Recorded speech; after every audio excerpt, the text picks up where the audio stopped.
şeyde ekran durmuyor.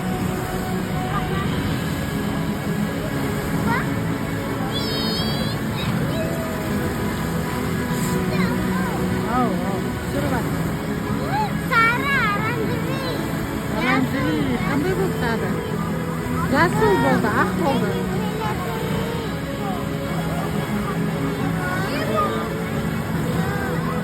Qizil bo'ldi, sari bo'ldi.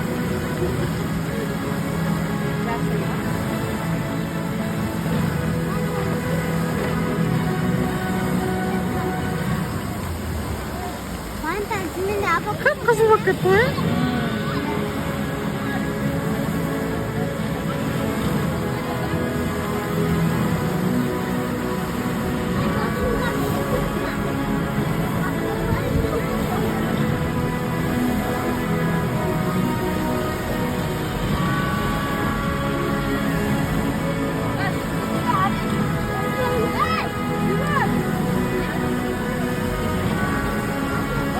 Bit bola mı?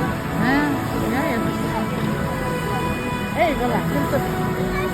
Doğru mu? Kim tut?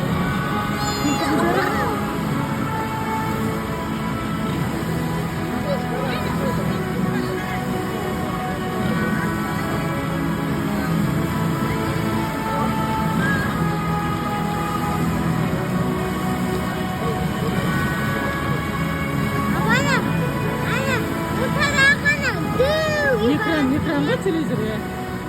Apa, anak burada da gönlümde Ya değil. ya.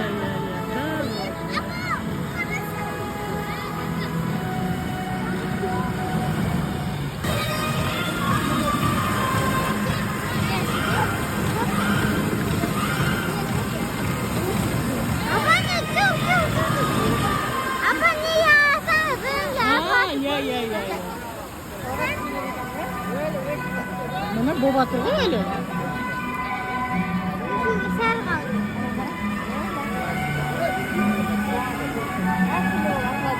Karısan türlü. Ana, bir de batır.